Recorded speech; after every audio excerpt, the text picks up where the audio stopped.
Olá, meus amigos, minhas amigas, como é que vocês estão? Sejam bem-vindos a mais um episódio do que estamos estudando, o livro O que é o Espiritismo? Então, nós estamos aqui juntos com Kardec. Eu sempre mostro meu Kardecinho, coisa mais linda do mundo, porque este livro, como dito nos episódios anteriores, eu tô gaguejando, que é uma coisa, mas enfim.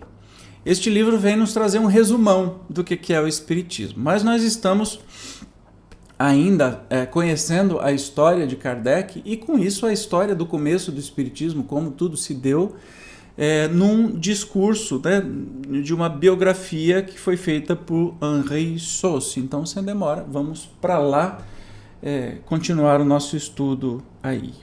O ano de 1862 foi fértil em trabalhos favoráveis à difusão do espiritismo. No dia 15 de janeiro apareceu a pequenina e excelente brochura de propaganda, O Espiritismo na sua expressão mais simples. O fim desta publicação, diz Allan Kardec, é apresentar, em quadro muito resumido, um histórico do espiritismo e uma ideia suficiente da doutrina dos espíritos para permitir ser compreendido seu fim moral e filosófico. Pela clareza e simplicidade do estilo, procuramos pô-lo ao alcance de todas as inteligências. Contamos com o zelo de todos os verdadeiros espíritas para que lhe auxiliem a propagação. Este apelo foi ouvido, porque a pequena brochura se espalhou em profusão, devendo muitos a esse excelente trabalho terem compreendido o fim e o alcance do espiritismo. Tendo os nossos predecessores no espiritismo transmitido a Allan Kardec, por ocasião do Ano Novo, a expressão dos seus sentimentos de gratidão. Eis aqui como respondeu o mestre a esse testemunho de simpatia. Detalhe, essa brochura, eu posso estar redondamente enganado, mas essa brochura é que virou o livro que nós estamos estudando. Claro que esse discurso aqui, essa biografia de Kardec não existia na época que Kardec estava vivo, isso foi depois, mas que nos traz aí quem era Kardec, como é que ele se desenvolveu, como é que o Espiritismo nasceu. Então, ele vem aqui declarar, tem um discurso de Kardec, uma carta, respondendo com gratidão por ocasião de um dos anos novos de Kardec, né? Meus caros irmãos e amigos de Lyon, a manifestação coletiva que tivestes a bondade de transmitir-me, por ocasião do Ano Novo, produziu-me vivíssima satisfação, provando-me que conservastes de mim uma boa recordação. Mas o que me causou maior prazer, nesse ato espontâneo de vossa parte, foi encontrar, entre as numerosas assinaturas que nele figuram, representantes de quase todos os grupos, porque é um sinal da harmonia que reina entre eles. Sou feliz por ver que compreendestes perfeitamente o fim dessa organização, cujos resultados desde já podeis apreciar, porque deve ser agora evidente para vós que uma sociedade única seria quase impossível. Você está vendo que ele está falando sobre os amigos de Lyon, onde no programa anterior a gente viu que tinha muitos operários e que o espiritismo o espiritismo se expandiu com uma profusão muito grande, tá? Só para te localizar aqui. Agradeço, meus bons amigos, os votos que fazeis por mim. Eles me são tanto mais agradáveis quanto sei que partem do coração, e são os que Deus atende. Ficai, pois, satisfeitos, porque Ele os ouve todos os dias, proporcionando-me a extraordinária satisfação no estabelecimento de uma nova doutrina, de ver aquela que me tenho dedicado engrandecer e prosperar em minha vida. Com uma rapidez maravilhosa, considero um grande favor do céu ser testemunha do bem que ela já produz. Esta certeza, de que recebo diariamente os mais tocantes testemunhos, me paga com usura todos os meus sofrimentos, todas as minhas fadigas. Não peço a Deus senão uma graça, e é a de dar-me a força física necessária para ir até o fim da minha tarefa, que longe se encontra de estar concluída. Mas, como quer que suceda, possuirei sempre a maior consolação, pela certeza de que a semente das ideias novas, espalhada agora por toda parte, é imperecível. Mais feliz que muitos outros, que não trabalharam senão para o futuro, é-me permitido contemplar os primeiros frutos. Se alguma coisa lamento, é que a exiguidade dos meus recursos pessoais me não permita pôr em execução os planos que concebi para um avanço ainda mais rápido. Se Deus, porém, em sua sabedoria, entendeu dispor de modo diferente, legarei esses planos aos nossos sucessores, que, sem dúvida, serão mais felizes. A despeito da escassez dos recursos materiais, o movimento que se opera na opinião ultrapassou toda a expectativa. Crede, meus irmãos, que nisso vosso exemplo não terá sido sem influência a receber, portanto, as nossas felicitações pela maneira por que sabeis compreender e praticar a doutrina. No ponto a que hoje chegaram as coisas, e tendo em vista a marcha do Espiritismo através dos obstáculos semeados em seu caminho, pode dizer-se que as principais dificuldades estão superadas. Ele conquistou seu lugar e está assente sobre bases que de hora em diante desafiam os esforços dos seus adversários. Perguntam como uma doutrina, que torna feliz e melhor, pode ter inimigos. É natural, o estabelecimento das melhores coisas choca sempre interesses, ao começar. Não tem acontecido assim com todas as invenções e descobertas que têm revolucionado a indústria. As que hoje são consideradas como benefícios, sem as quais não se poderia mais passar, não tiveram inimigos obstinados. Toda lei que reprime um abuso não tem contra si todos os que vivem dos abusos. Como quereríeis que uma doutrina que conduz ao reino da caridade efetiva não fosse combatida por todos os que vivem no egoísmo? E sabeis que são eles numerosos na terra. Olha como Kardec consegue ser absurdamente didático e traz ensinamentos numa simples carta de gratidão que ele está fazendo para os seus adeptos, os adeptos da doutrina espírita em Lyon, né? E dizendo assim que todas as novas ideias têm inimigos, e como é que a doutrina que conduz a caridade efetiva e não só falada não teria inimigos, né? É lindo demais isso. No começo contaram sepultá-la com a zombaria. Hoje vem que essa arma é impotente que, sob o fogo dos sarcasmos, ela prosseguiu o seu caminho sem tropeçar. Não acrediteis que se confessem vencidos. Não, o interesse material é tenaz. Reconhecendo que é uma potência com que é necessário de hoje em diante contar, vão dirigir-lhe assaltos mais sérios, mas que só serviram para melhor atestar a fraqueza deles. Uns atacarão diretamente por palavras e atos, e a perseguirão até na pessoa dos seus adeptos, que eles se esforçarão por desalentar a poder de embaraços, enquanto que outros, secretamente, por caminhos disfarçados, procuram miná-la surdamente. Aqui eu não consigo pensar em outra coisa, a não ser que existem algumas versões da Bíblia, que a Bíblia é um livro público, de domínio público, ou seja, qualquer um pode alterar o que quiser lá dentro e publicar com o nome, a Bíblia do Evandro, por exemplo, e vou colocar lá as minhas ideias. Então, até hoje o Espiritismo é muito atacado, que tem algumas versões de Bíblia que diz assim que Moisés disse: não praticareis o Espiritismo, como se essa palavra existisse na boca de Moisés, e a gente vê que até hoje tem inimigos, e na verdade as religiões deveriam ter como inimigos aqueles que não acreditam em nada, né? O materialismo. E, no entanto, a gente vê que as religiões estão cada vez mais materialistas à medida que estão se enriquecendo, construindo templos megalomaníacos, cada um mais grande que o outro, maior que o outro, mais grande é bom, hein? Maior que o outro, e a gente vê aí toda espécie de corrupção, safadeza, sem vergonhice acontecendo, tirando dinheiro de quem já não tem esse dinheiro e destinando para a corrupção, dizendo que é para construir templo, quando na verdade não é, né? E para que tanto templo? Para que tanta construção, meu Deus do céu? Será que Jesus aprovaria esse tipo de coisa?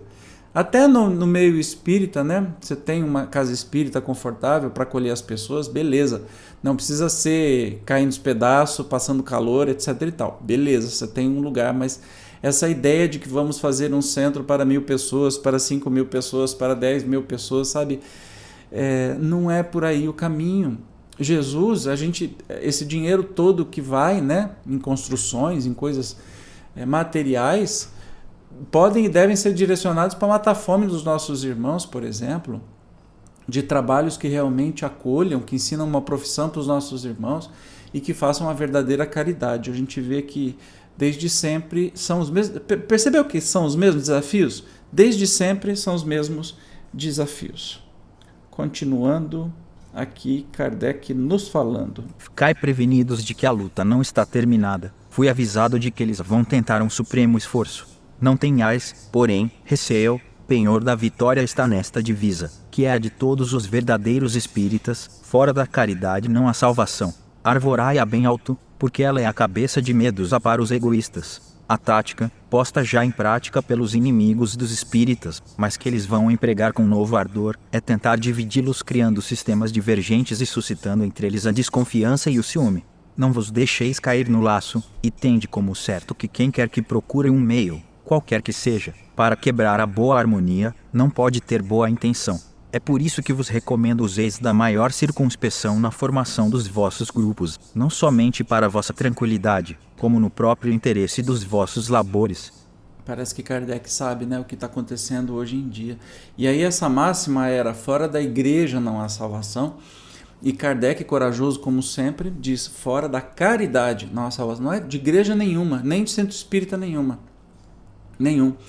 É fora da caridade não há salvação. E ele diz aí que sempre os inimigos dos espíritos vão tentar dividir todo o espiritismo cada vez mais, e a gente sabe que essa divisão ocorre especialmente por causa da vaidade, e que faz muita casa espírita, muito dirigente espírita cair por terra, falar besteira e fazer besteira, né? Que a gente tem que ficar muito atento o tempo todo. A natureza dos trabalhos espíritas exige calma e recolhimento. Ora, não há recolhimento possível se está preocupado com discussões e com a manifestação de sentimentos malévolos. Não haverá sentimentos malévolos se houver fraternidade. Não pode, porém, haver fraternidade em egoístas, ambiciosos e orgulhosos. Entre orgulhosos, que se suscetibilizam e ofendem por tudo, ambiciosos que se sentirão mortificados se não tiverem a supremacia, egoístas que não pensam senão em si, a cisânia não pode tardar a introduzir-se, e com ela a dissolução. É o que desejariam os nossos inimigos, e é o que eles procuram fazer.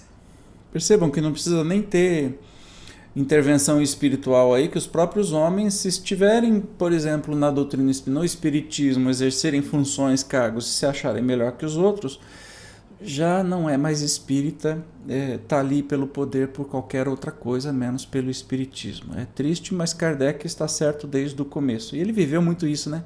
O homem, para receber traição e paulada, que foi o professor Rivail, Jesus. Se um grupo quer estar em condições de ordem, de tranquilidade e de estabilidade, é preciso que nele reine o sentimento fraternal.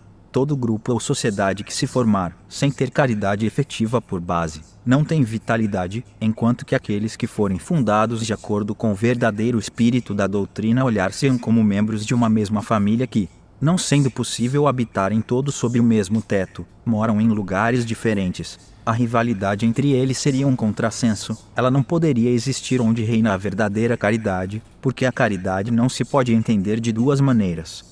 Lembrando que nós estamos todos aqui no planeta, não tem a perfeição, né? Não somos nenhum de nós somos perfeitos, e que é muito, muito difícil, a gente vai ver especialmente nas casas espíritas, assim como em qualquer agremiação, em qualquer clube, em qualquer lugar onde as pessoas se reúnam.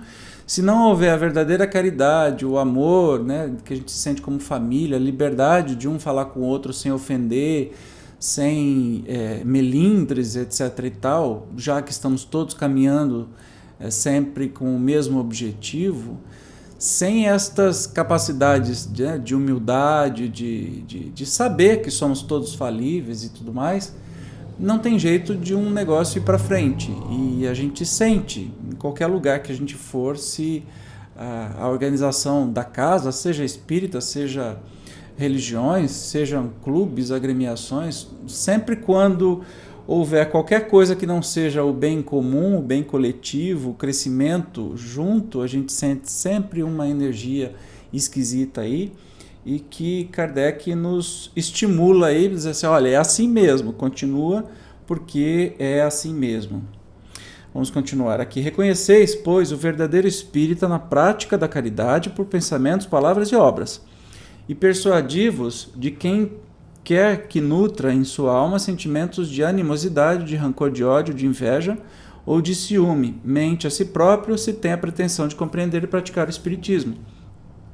O egoísmo e o orgulho matam as sociedades particulares como matam os povos e a sociedade em geral. Tudo mereceria citação nestes conselhos, tão justos como práticos, mas é preciso que nos limitemos em razão do tempo de que podemos dispor.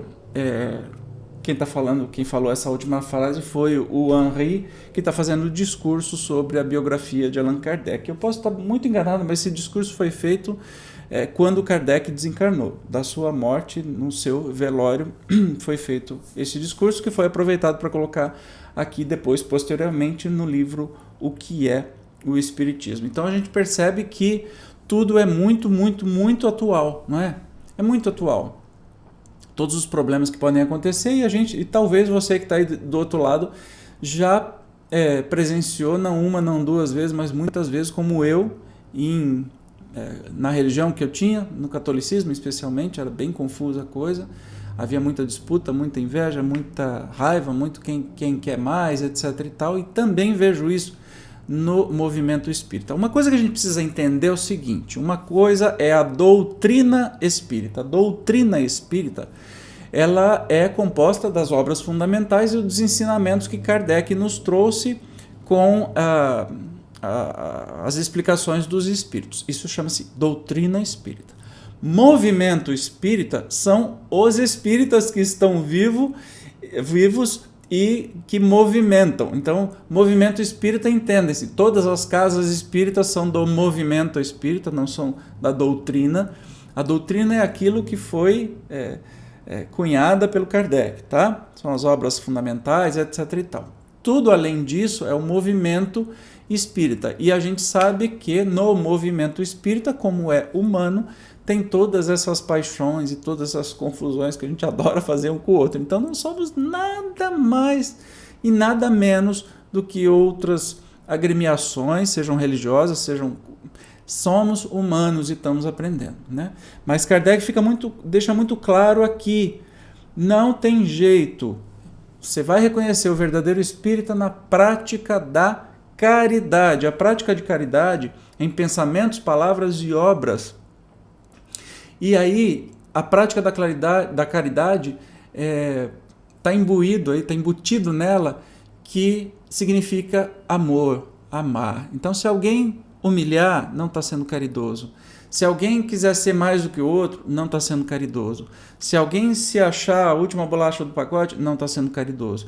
Se alguém tentar corrigir o outro de uma maneira que o humilhe, não está sendo caridoso.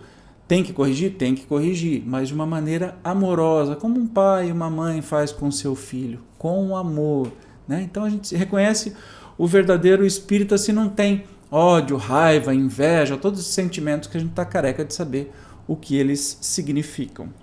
Maravilha? Então, hoje foi mais rapidinho, a gente se encontra no próximo estudo aqui do que é o Espiritismo. E se você não for inscrito, eu já te disse, né? Clique no botão se inscrever, ative as notificações, clique no joinha para que o YouTube apresente este vídeo para mais pessoas, compartilhe com um amigo ou com uma amiga se você achar que é interessante aqui o canal.